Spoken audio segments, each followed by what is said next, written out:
Seguimos de nuevo, estamos con el ministro Jorge Ferraresi, ministro de Desarrollo y Hábitat de la República Argentina. Muy buenas noches, ministro, muchísimas gracias por estar con nosotros. Primer pregunta que me gustaría que nos conteste, ¿cómo está el desarrollo territorial en Argentina y qué proyectos tienen desde el gobierno para desarrollar? Mira, la primera es que la Argentina tiene un ministerio que se ocupa de la temática de la vivienda, un problema estructural que ha tenido la Argentina por la discontinuidad de procesos de construcción de vivienda a lo largo y lo ancho de la Argentina. Hasta el año 2015 se venía con un ritmo de casi 35.000 viviendas por año y el gobierno del presidente Macri en el año 2016 bajó a 16.000, después a 8.000, después a 4.000. La verdad que generó dos temas, que fue una paralización de 55.000 obras que se estaban haciendo hasta el año 2015 y la verdad que no hubo políticas públicas al respecto. Nosotros venimos a generar algo que tiene que ver con una cuestión estructural de generar una política de Estado, que esa política de Estado tiene que ir acompañada de recursos, y esos recursos tienen que ver con la discusión presupuestaria de la Argentina, en una Argentina que muchas veces tenemos esa dualidad, gobiernos provinciales o locales que vienen a solicitar vivienda a este ministerio, pero después no acompañan los procesos de financiamiento en el tema del presupuesto. Así que es un debate importante en la Argentina. Yo creo que las políticas públicas se convierten en políticas públicas y políticas de Estado cuando la gente se apropia. Así que nuestra tarea justamente es eso, generar una política de Estado que tenga que ver con la construcción de vivienda. La vivienda como un concepto de derecho social ascendente y no como una cuestión de que el sistema financiero tenga que determinar o calificar quién puede acceder a un crédito o no. Y con una nueva modalidad que los créditos que otorgamos tienen que ver con tasa cero y con el salario como el ordenador, hasta un 25% del salario, y el ajuste tiene que ver justamente con esa cuestión, con el índice de variación salarial, de manera de generar previsibilidad también en el pago de las cuotas cuando uno entra en un crédito para construir o cuando uno entra en un proceso de pagar una vivienda a partir de un fondo solidario que no tiene que ver con lo financiero, sino tiene que ver con esto, con lo solidario, con lo que cada uno pueda pagar en función de su salario. Perfecto. Hay toda una disyuntiva bastante grande con lo que se puede anunciar en estas próximas horas, ministro, con el tema de los créditos UBA. Hay mucha gente que, por lo que estamos viendo, mucha gente puso en venta sus propiedades que no lo pueden pagar, hay muchos problemas con los créditos. ¿Qué me puede decir al respecto? ¿Van a anunciar algo, algunas medidas como para aliviar a estos ciudadanos que han tomado estos tipos de créditos? Así lo expresó el presidente la semana anterior, en la presentación de los créditos. Como yo digo siempre, los anuncios los hace el presidente, así que en los próximos días el presidente hará anuncios al respecto. Perfecto.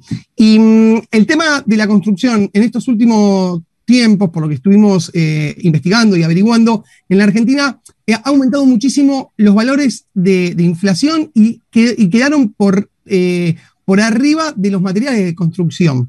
¿Qué tienen para aliviar este problema que me imagino que le está trayendo a la gente que quiere construir en Argentina? Mira, lo que vos decís, justamente el tema del aumento de materiales superó el valor de inflación. Estamos trabajando con las cámaras productoras para que estas distorsiones no se generen, pero siempre las cámaras productoras dicen que ellos respetan el tema de los precios en función del concepto que tiene el presupuesto de la Argentina este año, que tiene que ver con un proceso inflacionario y que los salarios superen esa inflación. Y después en la realidad no se verifica. El tema es que también hay toda una intermediación, y esa intermediación, que es la que justamente genera la recepción de los materiales o los puede disponer en determinados lugares, el que está manipulando el tema de estos precios. Así que estamos en esta semana cerrando con todas las cámaras que producen materiales el tema del límite de precios, y que todos los precios o las empresas que trabajen en viviendas con las que hacemos nosotros a partir del Estado Nacional puedan tener un tope en que esta cuestión no se vea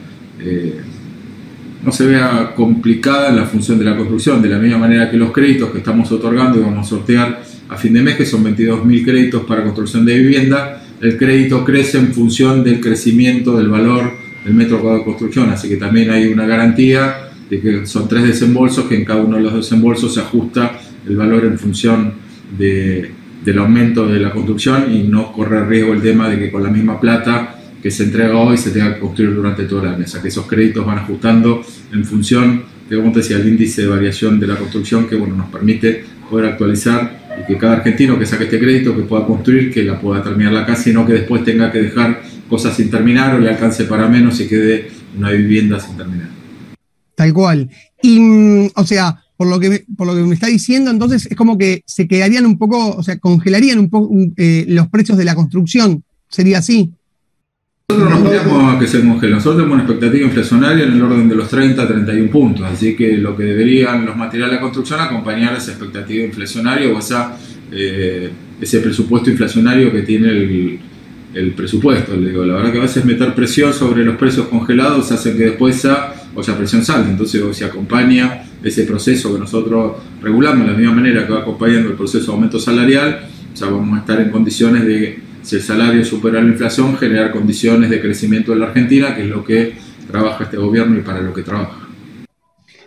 Bien, con la nueva ley del blanqueo de capitales para la construcción, ¿cómo se está desarrollando? ¿Cómo viene eso? Y si usted piensa que esto le puede traer dólares genuinos a la Argentina de capitales extranjeros, o sea, o de argentinos que tienen dinero en el exterior y lo puedan repatriar al país. Eso se reglamentó la semana anterior, digo, está en la órbita de la AFIP, el ministerio nuestro no participa, digo, en esto tenemos expectativa de que haya una demanda importante en el tema de anotarse en esta temática. La verdad que no lo sabemos, digo, si se generan expectativas, lo único que sí que sabemos es que cualquier recurso que entre a la Argentina y que se aplique a la construcción tiene que ver con un disparador, que es generación de puestos de trabajo y como lo que hablamos en el párrafo anterior, y el 90 y pico largo por ciento de los materiales que se utilizan para la construcción en la Argentina se producen en la Argentina, así que generaría una potencialidad muy importante y también una oferta de un mercado que no abordamos nosotros, sino que es el mercado que se regula a partir de las posibilidades de cada uno de los individuos, donde también haya más ofertas para el tema de poder adquirir una propiedad. Perfecto. A ver, bueno, creo que es sumamente, obviamente, interesantísimo eso, porque nosotros viéndolo de afuera o sea, uno pretende que obviamente que a la Argentina le vaya bien y que ingresen dólares genuinos al país, por eso la pregunta. Y con respecto... También sería bueno que no se vayan, digo, en el último gobierno se fugaron 44 mil millones de dólares, donde la Argentina se endeudó de esa cantidad y si lo llevamos, mira, mi temática que tiene que ver con vivienda, se podrán haber construido 1 millón de viviendas en la Argentina con esa plata, así que fíjate que no, por eso justamente yo creo que Argentina tendría que justamente incentivar todas las inversiones justamente para que, como dice usted, no se vayan dólares para afuera y si bien que ingresen dólares. A ver, en los Estados Unidos, cuando una empresa grande empieza a construir y empieza a llevar, bueno, obviamente empieza a armar edificios o megas estructuras, el gobierno por una ley le otorga un 15% para hacer viviendas sociales o para la gente más vulnerable. En este caso, yo leí algo sobre usted que decía que en la vivienda social está mal llamada vivienda social. Me gustaría que nos explique el por qué y si tienen contemplado justamente hacer algo parecido a lo que hacen los Estados Unidos. No, mira, la verdad que no tenía esa información que vos me das con respecto a esta cuestión de la inversión privada. Lo que sí existe en la Argentina y fundamentalmente en la provincia de Buenos Aires tiene que ver con la ley de plusvalía a partir del uso del suelo, el uso del suelo que siempre los que más recursos tienen se quedan con el mejor suelo y a partir, bueno, de esa zonificación que las provincias y los municipios pueden hacer, crean esa ley de plusvalía donde un porcentaje de esa tierra urbanizable quede en manos del Estado. Esa es una situación. Yo dije que la Argentina tiene una historia que de la década del 40-50, entre el 45 y el 55 existió el peronismo y las viviendas que hizo el peronismo tenían que ver con este concepto de clase social ascendente. Y cuando viene un gobierno, un golpe militar después, trató de borrar de la memoria todo lo que tenía que ver con el peronismo y esas estructuras empezaron a instalar en la Argentina el concepto de vivienda social. Y el concepto de vivienda social, si uno recorre cualquier lugar de la Argentina y mira y dice acá viven pobres, o sea, son viviendas donde en un dormitorio no entra un placar, son viviendas donde por un pasillo no pasa una silla de rueda, son viviendas que no pueden crecer. Entonces digo, la verdad que nosotros aspiramos en la Argentina, a partir de esta filosofía que tenemos, que todas las clases sociales tengan posibilidades de crecer y sean clases sociales ascendentes. Por eso definir el concepto mínimo de diseño, y ese concepto mínimo de diseño no tiene que ver con estas condiciones que en la Argentina tenían las viviendas sociales en función de su dimensión, de sus características. Te doy un ejemplo bien pequeño. Nosotros tenemos el programa Procrear, que va dirigido a sectores entre 2 salarios y 10 salarios, y probablemente un living comedor tenga las mismas dimensiones. La diferencia es que la vivienda social tiene una ventana de 1 por 1,10 y la vivienda del Procrear tiene un ventanal de 2 por 2,10. Vos fíjate, con algo tan simple, ¿no?, tan sencillo, como cambia la calidad de vida en función de la iluminación, de la ventilación, de la estética. Digo, uno pasa por estas cuestiones de viviendas sociales sin balcón, con ventanitas chiquititas, toda esa historia, y la verdad que nos generan una estética de algo, y aparte también esta cuestión de estigmatizar a partir de la clase social a la que uno pertenece. Así que bueno, cambiemos este concepto. Digo, todas las viviendas tienen esta posibilidad de crecer, de desarrollarse con diseños mínimos, y esos diseños mínimos han eliminado ese concepto de vivienda social en la Argentina. Sí, en eso la verdad que lo comparto, porque es verdad lo que dice usted, como si no, es como que parece como que uno discriminaría la vivienda social, entonces tiene que ser más precaria que la común, y no, y en los Estados Unidos es la vivienda social. Usted, bueno, o sea, si mira, parece que no, ni se le ocurre pensar que eso es una vivienda social, al contrario, o sea, parece una casa muy bonita, y creo que eso estaría, o sea, también para un ser humano que se sienta bien, y ¿por qué discriminar de esa forma? Una anteúltima pregunta, así ya lo liberamos, y le agradecemos muchísimo primero la buena predisposición. Tema ley de alquileres, que se discute tanto, y lo he escuchado a usted, que hay mucho revuelo, y que usted dice, bueno, pero la oposición también la votó, y ahora las cámaras de inmobiliarias de Argentina están llevándole un proyecto al gobierno para ver cómo los propietarios pueden poner más propiedades en alquiler y no sacarlas de alquiler. ¿Cómo lo ve usted? ¿Qué tiene para contar? Mira, la Argentina no tuvo ley de alquileres hasta el año anterior, y vino el proceso de pandemia, entonces se generaron DNU suspendiendo todas las posibilidades de tanto crecimiento de alquileres como desalojo. Nosotros salimos del DNU y entramos en la reglamentación de la ley, y creería, no me acuerdo, el 1 de marzo o el 1 de febrero, creo que más exactamente el 1 de marzo. Lo primero que tenía que suceder a partir del 1 de marzo era la inscripción de los contratos en la AFIP. Entonces, y no era obligación del propietario, sino que también lo podría hacer el locador. Entonces, las asociaciones de inquilinos en la Argentina hablan de que hay 4,5 millones de inquilinos, los propietarios hablan de 1.500.000, y la realidad es que hasta el día de ayer, ya que ya llevamos el 1 de marzo, ya casi 2 meses transcurridos, se inscribieron 179.000 contratos. ¿No? Entonces, digo, a cualquier gobierno, tomar información con datos subjetivos es muy difícil, porque uno le agarra. Después analizamos también el tema de desalojos. La Argentina tuvo más o menos 2.700, 2.800 desalojos entre el año 2018 y 2019, cada uno de los años. 2020, 300.000 y un poquitito, y este año hay 300 y un poquitito más juicios de desalojo. Esta es una información que nosotros recabamos de las cámaras civiles, como están en los procesos judiciales. Así que bueno, va a haber medidas también, va a haber anuncios del presidente al respecto, pero una de las cosas que tenemos que corregir en la Argentina es esta cuestión de la informalidad. Desde la informalidad, la Argentina tiene un gran problema de trabajo negro, no registrado, ahora, y entonces nos piden algo al Estado que es imposible de que haga, que regulemos los contratos informales. Entonces, una informalidad no hay manera de regularlo, de reglamentarlo. Entonces, nos creamos una cantidad de herramientas que tenemos que ver. Así, bueno, seguimos insistiendo en este tema, pero también al respecto, como dice el presidente Alberto Fernández, nuestra política es trabajar en generar situaciones de defensa de los más vulnerables, así que los anuncios irán en este sentido.